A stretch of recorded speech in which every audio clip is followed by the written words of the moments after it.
Hello and welcome to World Talks, and my name is Sasha Farbach. Ekrem Imamoglu, the strongest opponent of President Erdoğan, has been detained, sparking a political and social storm across Turkey. This dramatic turn of events is set to reshape the nation's political dynamics. Now, as the repercussions of Erdoğan's escalating actions unfold, we'll analyze the potential impact on Turkey's future and its volatile political landscape.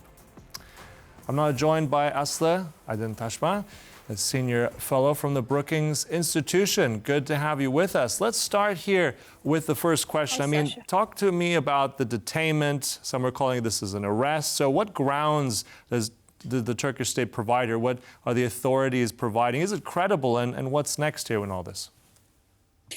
So Ekrem İmamoğlu is the very popular mayor of Istanbul, as you said. He is a popular politician, a politician that has been running a city of 16 million. So that's bigger than a lot of European countries. And not just that, but he has emerged as the de facto leader of Turkey's opposition.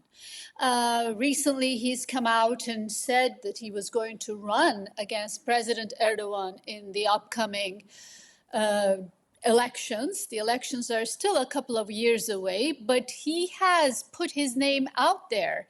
He has put his name down, and the current currency in Turkey is on the street is that he is going to be one of the future leaders of Turkey in a post-Erdoğan era. People don't know when post-Erdoğan era is, whether it's the next election or sometime after that. But there's always been this clamor, this new understanding of him as the next leader waiting his turn. So I think that did not go down well. First, there was an effort to get his college diploma from 31 years ago canceled in a set of events that looked just, a little bit comical from outside. Istanbul University came out and said his diploma is canceled. That means effectively disqualifying him from running. But of course, his presence as the mayor and the local government is a huge organization in Istanbul with 100,000 employees. I think his presence as the mayor was still a threat. Even if he's disqualified, he can lead the campaign behind the scenes in much the same way President Erdoğan did back in 2001, 2002, when he ran. He couldn't run officially, but he supported the candidate who was running, and that was the real power behind the scenes. So in order to prevent that, I think, we're seeing this sort of new charges against him. It seems to be an investigation that has been going on for a while. It is based on two things, terrorism charges and corruption allegations. We don't know the details of it because the prosecutor is questioning him now, today, probably still going on, probably will continue into tomorrow. So he's technically detained.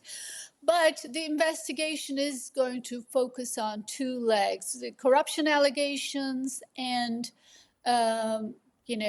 potentially terrorism. That I think what they're referring to is a sort of perhaps a deal with the Kurds, with Turkey's Kurdish party, an election deal. And it is true that he has built a large election coalition. Ekrem İmamoğlu has beat President Erdoğan 3 times so far.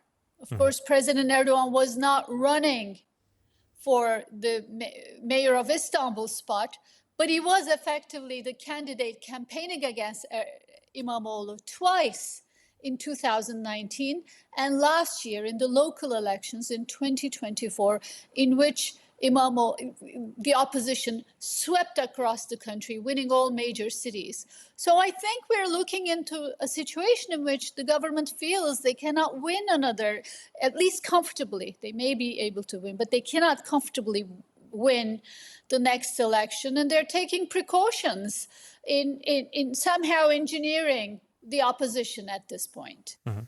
Well, it's still some time to that next election, though. I mean, it's 2028, as you said at the outset. So I think from an observer point of view, it's going to be quite remarkable that they're already doing this now and all these maneuverings. You covered a lot there. I want to also say you mentioned currency, and I couldn't help but think also of the Turkish lira, and the markets are taking this badly in Turkey itself, down 7%. Would this have any impact on Erdogan, how he reacts to this? Is he going to step back from this? Is he going to intercede in any way? Because it's damaging Turkey's economy right now.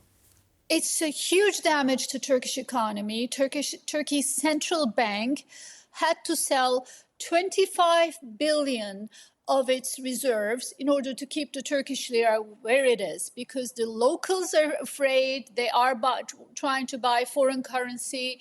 The foreigners are trying to come out of Turkey, and there's just no faith.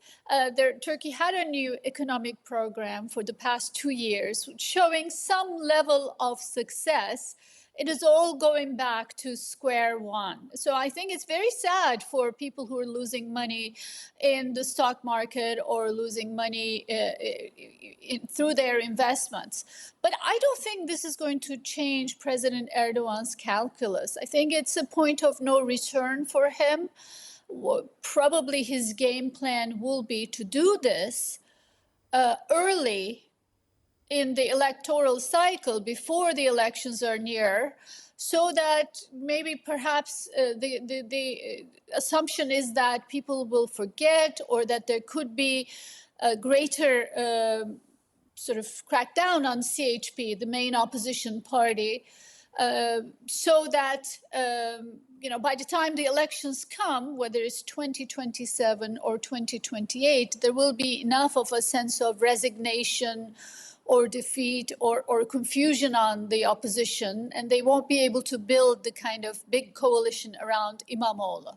So I think that's the calculus. All right. Also on calculus, rather on the political calculus of a question I had as well for you. I'm hearing about information that, is it true that if there is a charge of terrorism against the mayor, which has now happened at this point in time, that it would allow for the central government then to replace potentially that mayor with its own ranks? Is that true? Can you comment on that a little? Yes, and I think it's almost certainly going to happen. I think the government will take over Istanbul municipality, take it away from the opposition, and appoint a caretaker mayor appointed by the president. I think the direction of travel is very clear. That's why terrorism charges are going to be part of his indictment whenever he has an indictment. Unfortunately, these processes, the prosecutors don't have to produce an indictment right away. They're going to call for he's going to appear before a judge after he's interrogated by a prosecutor. And I think the prosecutor would likely call for his arrest. And the judge, it is highly probable in a country where independence of judiciary has been in question for some time, it's likely that the judge will call for his arrest. So at that point, it allows the government to appoint a sort of a caretaker to take over the municipality. The reason this is important is, in addition to sort of being a clear indication of democratic backsliding, it is important because through his municipality, through the opposition hold over the municipality, Imamoglu created an ecosystem for opposition. In other words, he's done pretty much what Erdogan had done for conservatives 2 decades ago, created cultural centers and foundations and think tanks and, support for media, etc., created an ecosystem where the opposition could organize and breathe. And I think taking away Istanbul municipality would really undercut that effort. Mm-hmm.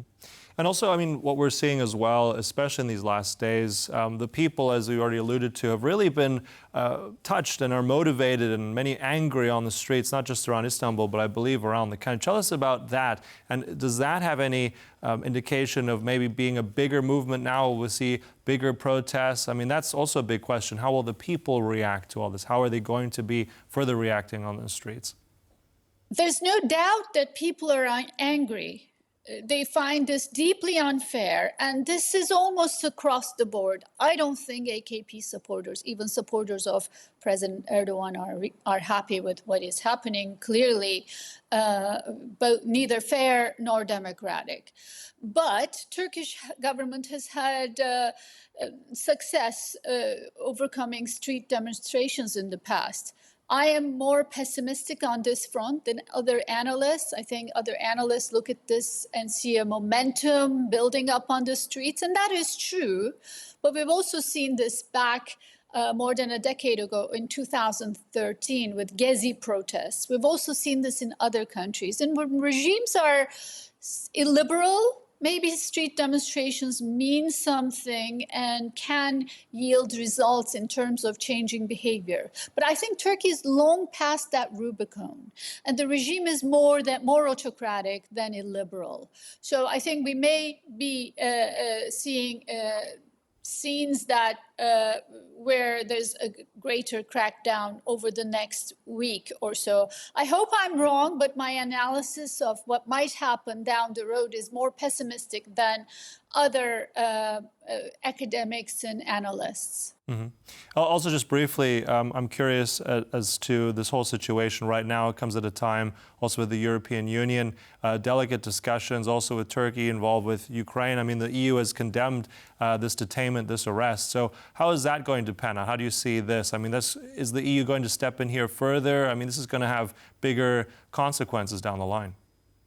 So President Erdogan is a very shrewd politician. He's very good at reading the room, and he's reading the room in the international scene. He's seeing that in America, Donald Trump is in power, and he has made it very clear in the past that he does not care about human rights or the domestic evolution of countries he's dealing with, including Turkey. And in Europe, there is a sense of, I wouldn't say desperation, but a search for self-reliance in Europe's own defense, creating a European security architecture if, in case Americans pivot away, which they're saying they will. So Turkey has emerged as a natural partner in all of this, both in terms of weapons, manufacturing, productions, defense industry, and also potentially down the road in supplying troops for a post-ceasefire Ukraine, and even taking part in a future European security architecture. So Erdogan can understand that his Western allies, well, first of all, Russia and China, they do not care at all on things like this, but he also can sense that his Western partners need him more than they did 2 years ago. So it may be possible to buy off their silence by a strategic support for European defense and maybe a promise of partnership with United States in other fields. So right. Well, I mean, there are many, sorry to interrupt you there, but there seem to be many, many things still. I mean, this is a fluid situation. We'll have to see, but it is definitely one to watch as very much this develops, and we'll be following it closely. Look, we'll have to close it there. Aslı Aydıntaşbaş, thank you so much for all your insights here today with us. Thank you. Thank you, Sasha. And thank you for watching. That concludes World Talks here on TVP World. Stay tuned for more news and commentary as ever. Goodbye.